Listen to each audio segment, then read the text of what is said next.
Well, good morning and welcome to the show. I'm Daniel Dalp, and this is For Your Sunday Morning Drive, the short podcast with the goal of providing some motivation, some drive, and encouragement on your way to worship and helping you recenter your mind on those spiritual things on a hectic Sunday morning. We are brought to you by the Ministry League network of podcasts. Check out ministryleague.com or download their app in order to find all of the great shows that they offer. Let's go ahead and get the show on the road this morning. This is episode 77, a little reminder of a big God. Let's go to church.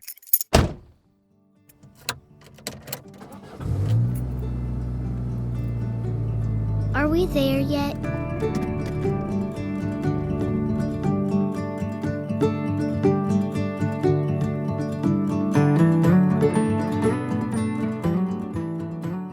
Recently, I was vacationing with my family and some dear friends of ours in one of the most beautiful places on Earth, the Great Smoky Mountains National Park. And we were on our way back from hiking up to Clingman's Dome, the highest point in the national park. And we stopped at this scenic overlook to chow down on some sandwiches and continue that drive down the mountain. Well, during our lunch and while taking in the stunning view around us, my friend picked up something small off of the rock wall behind us. It was this little rubber Jesus figurine, no bigger than an inch tall, with the words "Jesus loves you" written across the front. Turns out you can get a pack of 100 of those on Amazon for like $20. Who knew? I'll be sure to include a picture on the website and in our show art for today's episode. Anyway, what a great reminder of such a profound truth. Jesus loves you. And regardless of the historical inaccuracy of a tiny white plastic Jesus, an undeniable truth is found in the words, Jesus loves you. Because here we were, surrounded in the midst of the beauty of God's creation. And I'm a little ashamed to say it. I still needed that reminder of His goodness. And aren't we blessed as God's people? So much so that sometimes out of the sheer abundance of God's goodness, we forget. We make mundane the goodness of God. This reminds me of Moses in his farewell speech to the people of Israel right before they enter into the promised land. He says the following in Deuteronomy chapter 8, 11 through 14. Be careful that you do not forget the Lord your God by failing to keep His commandments, His ordinances, and His statutes, which I am commanding you today. Otherwise, when you eat and are satisfied, and you build good houses and you live in them, and when your herds and your flocks increase, and your silver and your gold increase, and everything that you have increases, then your heart will become proud, and you will forget the Lord your God who brought you out of the land of Egypt and out of the house of slavery. You see, even in the midst of the promised land, Moses warned them not to forget God because of the familiarity with the blessings that He bestowed. He warned them not to ascribe those blessings to their own efforts and not to succumb to pride.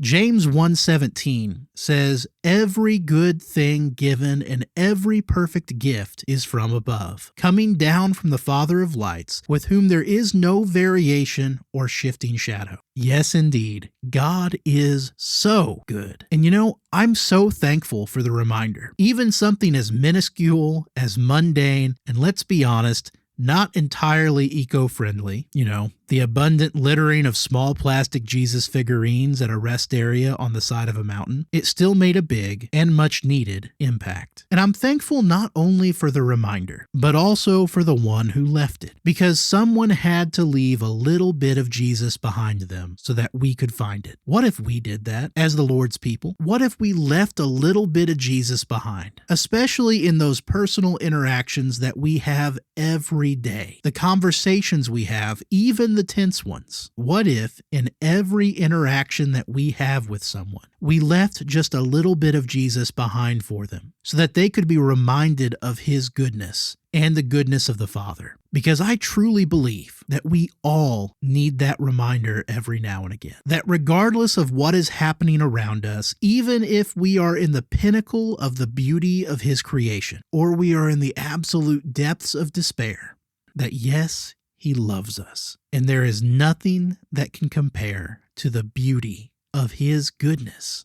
Well, those are my thoughts for your Sunday morning drive. Now it's time to hear yours. Our discussion questions for this week are: when do we find ourselves needing a reminder of the goodness of God? Are we actively showing His goodness to others? And what can we do this week to tell someone that Jesus loves them?